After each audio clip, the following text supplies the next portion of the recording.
Hello friend, मैं विवेक यादव स्वागत करता हूँ आज के इस नए वीडियो में। जैसा कि आप जानते हैं कि IBPS PO और SBI PO का नोटिफिकेशन आ चुका है। मतलब कि IBPS PO की डेट फिक्स हो चुकी है, जो कि 17 अगस्त, 23 अगस्त और 24 अगस्त को प्रीलिम्स का एग्ज़ाम निर्धारित किया गया है। अब जो बैंकिंग के स्टूडेंट हैं उनके बीच सबसे समस्या ये आ रही है कि पहले तो RRB PO का जो डेट था वो डिले किया गया। उसके बाद फिर IBPS PO का जो कैलेंडर है वो आउट हुआ। उसके बाद अब आ गया SBI PO। तो तैयारी कैसे करें? सबसे बड़ी समस्या यही आ रही है कि SBI PO की तैयारी करें या IBPS PO की तैयारी करें या फिर RRB की तैयारी करें। तो RRB तो डिले हो चुका है, तो इस समय आप SBI PO and IBPS PO की तैयारी कीजिए।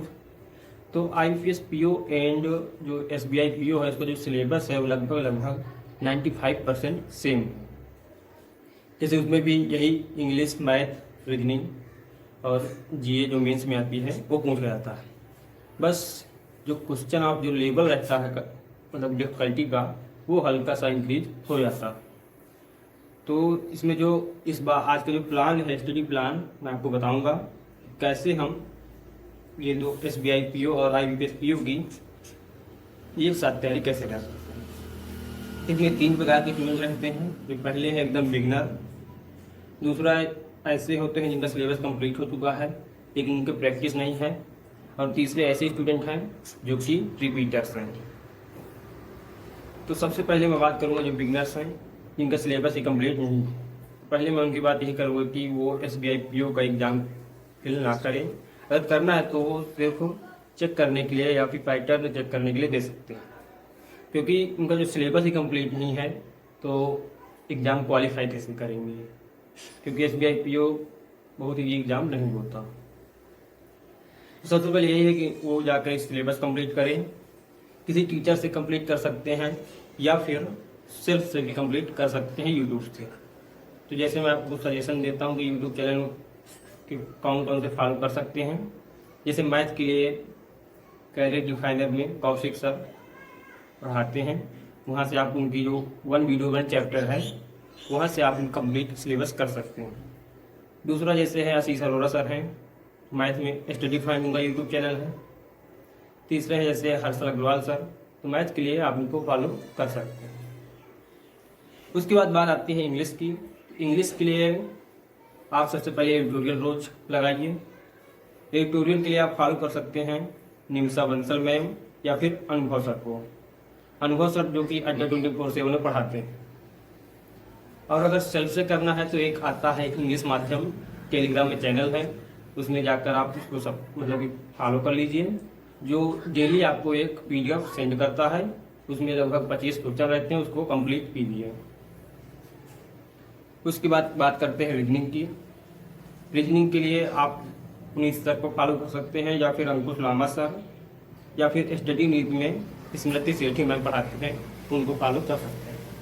ये बिगनर के लिए सिलेबस कंप्लीट कहाँ से कर लीजिए। उसके बाद बात आती है जो जिनका सिलेबस कंप्लीट हो चुका है। जिनका सिलेबस कंप्लीट हो चुका है वह प्रैक्टिस कहाँ से करें, क्योंकि सिलेबस के बाद यही रहता है कि प्रैक्टिस करने के लिए। तो या तो वो टीचर के साथ यूट्यूब पे प्रैक्टिस कर सकते हैं या फिर सेल्फ से। लेकिन सेल्फ से करने के लिए आपको कंटेंट ढूंढना पड़ेगा, क्योंकि कंटेंट आपको अगर एक जगह चाहिए तो इसके लिए आपको कुछ पेड यानी कि पे करके कंटेंट लेना पड़ रहा है। तो अगर आपको पे करके अगर एक जगह कंटेंट मिल जाए तो ज़्यादा ही सुटेबल रहता है। अगर आपको लेना है तो आप गाइडली को ले सकते हैं। जैसे गाइडली में आता है एक PDF बंडल, जिसमें आपको टारगेट वाइज डेली क्विज या तो फिर PDF दोनों मिलता है। या तो क्विज के रूप में लगाइए टाइमर के साथ, या फिर PDF आप लगा सकते हैं। तो उसमें एक सेक्शन आता है एग्जाम वाइज बंडल PDF, वो लगभग आपको 483 रुपये पड़ जाता है जब आप SP20 कोड यूज करते हैं। जब आप एग्जाम वाइज PDF बंडल ले लेंगे तो उसमें आपको 12 मंथ की वैलिडिटी मिल जाती है। तो उसमें आपको प्रीलिम्स के लिए अलग सेक्शन रहता है और मेंस के लिए अलग सेक्शन रहता है। प्रीलिम्स में आपको टारगेट वाइज कि एक दिन में इंग्लिश के इतने क्वेश्चन, मैथ्स के इतने क्वेश्चन और रीजनिंग के इतने क्वेश्चन तीनों सेक्शन के टारगेट वाइज आपको क्वेश्चन मिलते हैं, डेली उसको करीब कीजिए। इससे आपका एक प्लान भी बना रहेगा और क्वेश्चन की प्रैक्टिस भी हो जाएगी। उसके बाद आप मॉक टेस्ट के लिए जैसे कि कई कंपनियां हैं, जैसे गाइडली की है। गाइडली का मॉक भी बहुत अच्छा रहता है, उसका कंटेंट भी अच्छा है। उसके बाद टेक्स्ट बुक है, प्रैक्टिस मॉक है, और इस कोई भी 2 मॉक आपके पास होने दीजिए, उसमें आप अच्छे से प्रैक्टिस या फिर मॉक टेस्ट दे सकते हैं। तो आप कोई भी 2, अगर एक आपके पास है तो दूसरा आप ले सकते हैं। उसके बाद बात आती है रिपीटर्स। जर्नल अवेयरनेस की बात मैं सबसे लास्ट में करूँगा तीनों के लिए, क्योंकि तीनों के लिए एक ही हो। तो रिपीटर्स के लिए आता है कि वो जो भी उनका वीक पॉइंट है उसको दोबारा से कवर करें और प्रैक्टिस करें, क्योंकि वो रिपीटर्स हैं, वो कई बार प्रीलिम्स पास भी हो चुके होते हैं, मेंस में फेल होते हैं, इस तरह उनका चलता रहता है। तो जो भी उनका टॉपिक वीक है या सब्जेक्ट वीक है उस पर वर्क करें और प्रैक्टिस करें। प्रैक्टिस के लिए ये भी गाइडली का एग्जाम वाइज बंडल PDF ले सकते हैं, या फिर कंप्लीट बंडल लेने की आवश्यकता नहीं है क्योंकि वो महंगा भी रहता है। तो एग्जाम वाइज बंडल PDF में आपको लगभग 40,000 प्लस क्वेश्चन मिल जाते हैं, वो सफिशियंट रहता है। उसके बाद बात करते हैं अब GA की। तो GA जो बैंकिंग एग्जाम में आती है वो लगभग लास्ट 6 मंथ की आती है। लास्ट 6 मंथ जैसे कि अब अगर स्टार्ट करें तभी हम, क्योंकि अभी जुलाई, अगस्त, सितंबर, अक्टूबर, नवंबर, दिसंबर, तो अभी से अगर हम स्टार्ट कर दें तो एकदम फिक्स टाइम रहेगा। तो GA के लिए आप फॉलो कर सकते हैं, जैसे कि कपिल काटपाल सर हैं, उनका कंटेंट काफ़ी अच्छा है। और एक पीयूष सर पढ़ाते हैं GA यूट्यूब में, GA बाई पीयूष सर नाम का एक चैनल है, इसमें आप जाकर सर्च कर लीजिएगा, यूट्यूब में मिल जाएगा। और एक गाइडली में एक आता है करंट अफेयर शार्ट नाम का जो चैनल, मतलब कि इसमें सेक्शन है, उसमें आपको फ्री करंट अफेयर्स के छोटे छोटे क्लिप मिलते हैं। उसको अगर आप देखेंगे तो ज़्यादातर बैंकिंग की न्यूज़, सभी की न्यूज़ कंप्लीट रहती है, तो उसे जाकर देखिए और उसमें का नोट्स भी बना सकते हैं।